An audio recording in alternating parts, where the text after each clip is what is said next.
അടുത്തത് നമുക്ക് പറയാനുള്ള ടോപ്പിക്ക് റെസിഡ്യൂസ് ആണ്. ഓക്കെ അല്ലേ? അപ്പോൾ നമ്മൾ കഴിഞ്ഞ ക്ലാസ്സിൽ ഐസൊലേറ്റഡ് സിംഗുലാരിറ്റീസിൻ്റെ 3 ക്ലാസിഫിക്കേഷൻ പറഞ്ഞിരുന്നു അല്ലേ? അതിനെ നമ്മൾ യഥാക്രമം പോൾ എന്നും എസെൻഷ്യൽ എന്നും റിമൂവബിൾ എന്നൊക്കെ പേരിട്ടു. അതിൻ്റെ ശേഷം നമ്മൾ അത് ഉപയോഗിച്ചുള്ള കുറച്ച് ക്വസ്റ്റ്യൻസ് ചെയ്തു അല്ലേ, ലോറൻസ് സീരീസ് എക്സ്പാൻഷൻ വഴി. ഇനി നെക്സ്റ്റ് ടോപ്പിക്ക് റെസിഡ്യൂസ് ആണ്.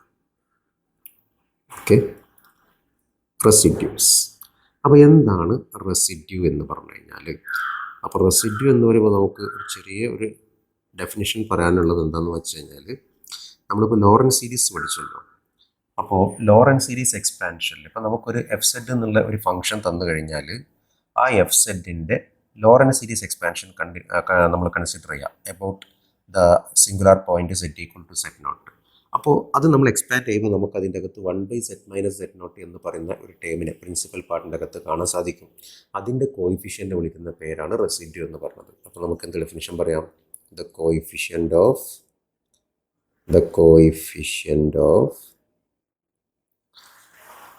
1/z-z0 in the expansion അല്ലെങ്കിൽ in the Lorentz series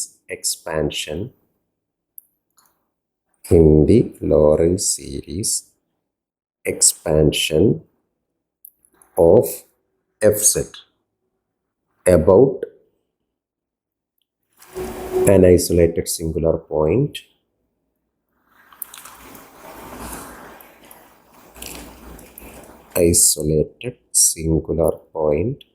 z is equal to z0. Okay, അപ്പോൾ ഇതിനാണ് നമ്മൾ റെസിഡ്യൂ എന്ന് വിളിക്കുന്നത്. ഓക്കെ അല്ലേ? ഇനി റെസിഡ്യൂ നമ്മൾ ക്വസ്റ്റ്യനിൽ കിടക്കുന്നതിൻ്റെ മുന്നേ ഇവിടെ 1-2 റിസൾട്ടുകൾ പറയാനുണ്ട്.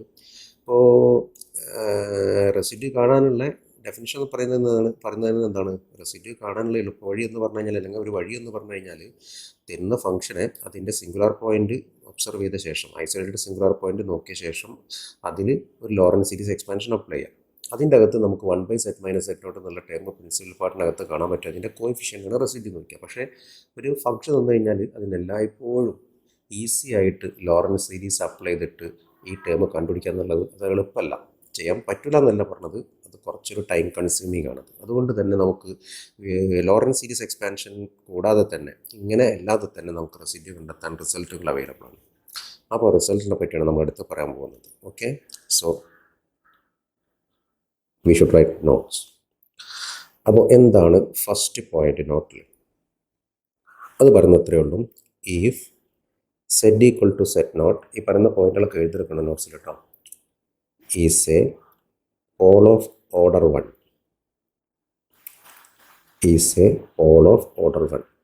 അതിനെ നമ്മൾ സിമ്പിൾ പോൾ എന്നാണ് പറയുക. അപ്പോൾ സിമ്പിൾ പോൾ എന്ന് പറഞ്ഞാൽ പോൾ ഓഫ് ഓർഡർ 1 എന്നുള്ള മീനിങ് ആണ്. Okay, so pole of order 1 അല്ലെങ്കിൽ simple Paul.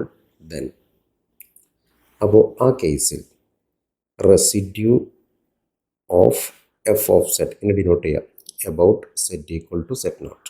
വായിക്കൽ residue of F of set about set equal to set naught. This equal to limit z tends to z0 z minus z0 into fz. നമ്മൾ ഒരുവിധം ക്വസ്റ്റ്യനിലൊക്കെ ഉപയോഗിക്കുന്ന ഏറ്റവും useful ആയിട്ടുള്ള result കൂടിയാണിത്. അപ്പോൾ z0 എന്ന് പറയുന്നത് ഒരു സിമ്പിൾ പോളാണ് തന്നിരിക്കുന്ന ഫംഗ്ഷൻ ആയിട്ടുള്ള എഫ് സെറ്റിൻ്റെ എന്ന് നമുക്ക് തോന്നുന്നുണ്ടെങ്കിൽ, എന്ന് നമുക്ക് കിട്ടുകയെന്നുണ്ടെങ്കിൽ, ആ കേസിൽ ആ പോയിന്റിൽ ഫംഗ്ഷൻ റെസിഡ്യൂ കാണാനുള്ള ഒരു സിംപ്ലസ്റ്റ് ഫോർമുല. ഓക്കെ അല്ലേ? ഇവിടെ നമ്മൾ ലോറൻസ് സീരീസ് എക്സ്പാൻഷൻ അല്ല കൊടുക്കുന്നത്, അതിൻ്റെ ആവശ്യം വരുന്നില്ല. Limit z tends to z0 z minus z0 into fz ആയിരിക്കും. Second result,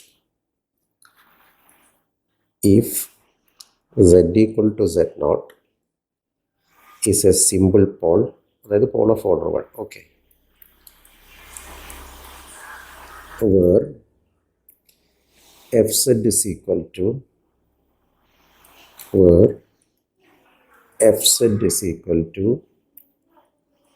h of z by g of z,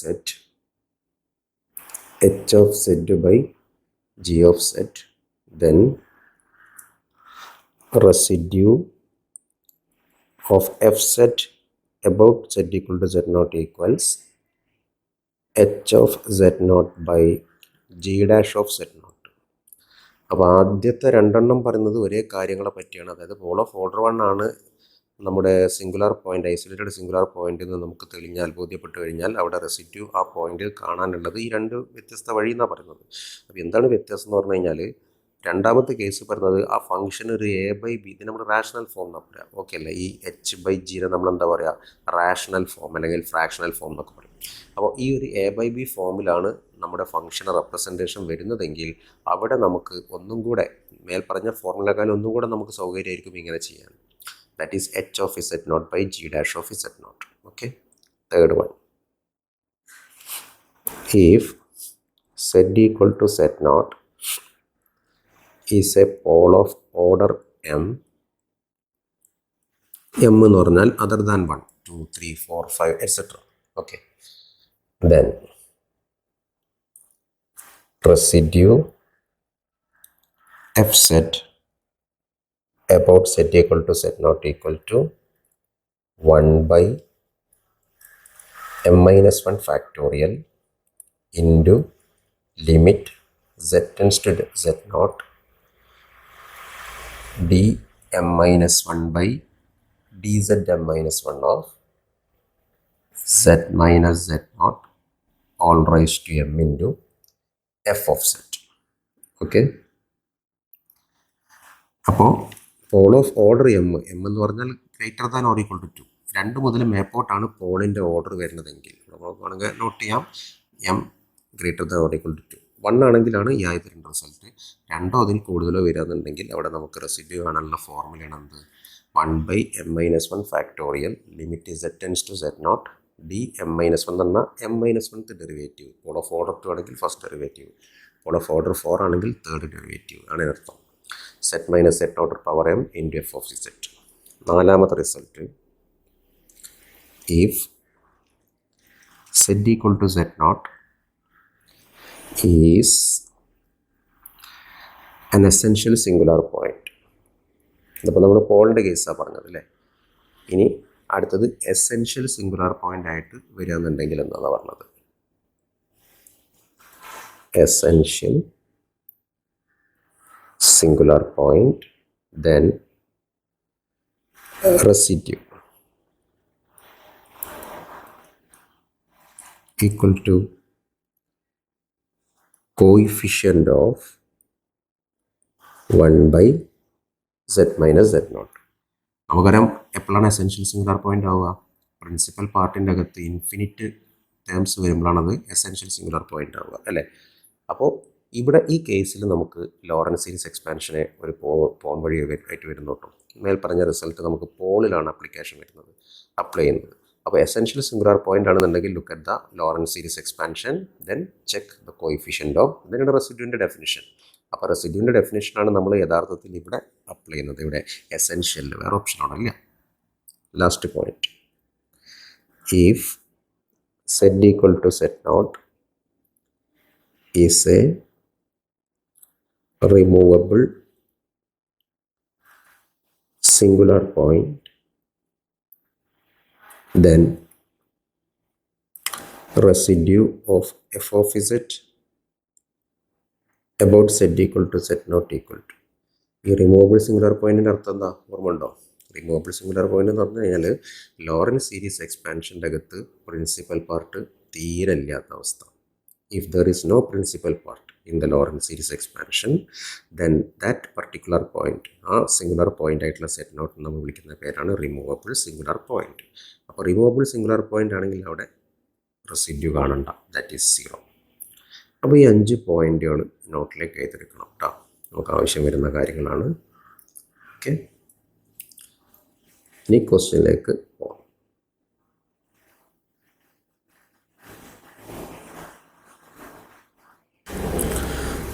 അപ്പോൾ ഒരു ക്വസ്റ്റ്യൻ നോക്കിയാൽ നിങ്ങൾ, find the poles and residues of F of z is equal to e raised to z by z square plus pi square. അപ്പോൾ Paul's residues കാണണമെന്നുണ്ടെങ്കിൽ ആദ്യം നമ്മൾ എന്ത് ചെയ്യണം? അപ്പോൾ പോൾസും ഇതൊക്കെ കാണുന്ന പോലെ തന്നെ നമ്മൾ കഴിഞ്ഞ ക്ലാസ്സിൽ പറഞ്ഞ പോലെ തന്നെ നമ്മൾ ഈ തന്നിരിക്കുന്ന ഫംഗ്ഷൻ ആയിട്ടുള്ള എഫ് സെറ്റിൻ്റെ കറസ്പോണ്ടിങ് ഐസൊലേറ്റഡ് സിംഗുലാർ പോയിന്റ് ആദ്യം ഡിറ്റക്ട് ചെയ്യണം. അതായത് ഫംഗ്ഷൻ അനാലിറ്റിക് അല്ലാത്ത പോയിന്റ് നമ്മൾ ആദ്യം കണ്ടെത്തണം അല്ലേ. അപ്പോൾ നമുക്കറിയാവുന്ന കാര്യം നമ്മൾ തേർഡ് മോഡൽ തൊട്ടേ പഠിക്കുന്നതാണ് എങ്ങനെയാണ് അനാലിറ്റിക് അല്ലാത്ത പോയിന്റ് കണ്ടെത്തുക എന്നുള്ളത്. അതിലെ കോഷ്യസ് ഇൻ്റഗ്രൽ തിയറത്തിലും കോഷ്യസ് ഇൻ്റഗ്രൽ തിയറത്തിലും ഇൻ്റഗ്രൽ ഫോർമുലയിലും ഒക്കെ നമ്മൾ പഠിച്ചിട്ടുണ്ട്. അപ്പോൾ ഇവിടെ ഫംഗ്ഷൻ നോക്കിക്കഴിഞ്ഞാൽ ഇതൊരു A/B ഫോർമുല അല്ലേ. e⁻z ആണ് ന്യൂമറേറ്റർ വരുന്നത്. അത് അനാലിറ്റിക് ആണെന്ന് നമുക്ക് എല്ലാവർക്കും അറിയാം. താഴെ വരുന്നത് z² + π². It is also in a polynomial form. It is a polynomial form. So it is also analytic.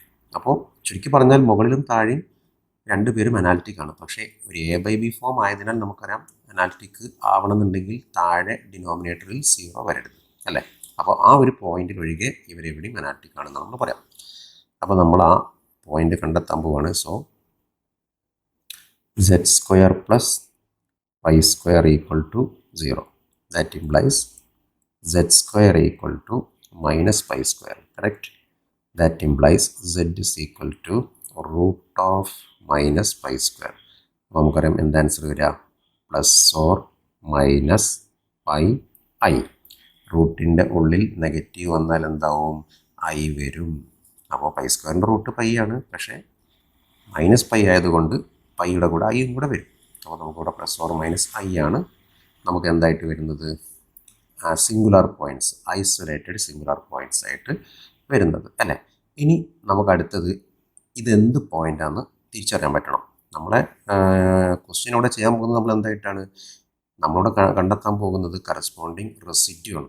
അപ്പോൾ റെസിഡ്യൂ കാണണമെന്നുണ്ടെങ്കിൽ ആദ്യം ഇത് ഏത് കാറ്റഗറിയാണ്, ഇത് പോളാണോ, ഇത് എസെൻഷ്യൽ ആണോ, ഇത് റിമൂവബിൾ ആണോ എന്നറിയണം. കാരണം റിമൂവബിൾ ആണെങ്കിൽ പോൾ കാണേണ്ട ആവശ്യമില്ല. എസെൻഷ്യൽ ആണെങ്കിൽ ലോറൻസ് സീരീസ് എക്സ്പാൻഷനിൽ കോയിഫിഷ്യൻ്റ് നോക്കിയാൽ മതി. പോൾ ആണെങ്കിൽ നമുക്കതിനായിട്ടുള്ള ഫോർമുല ഉണ്ട്. കറക്റ്റ് അല്ലേ. അപ്പോൾ അത് തിരിച്ചറിയണം എന്നുണ്ടെങ്കിൽ നമ്മൾ ഫംഗ്ഷൻ നോക്കാം. ഫംഗ്ഷൻ ഏതാണ് ഇവിടെ, e⁻z/z² + π². ഓക്കെ അല്ലേ.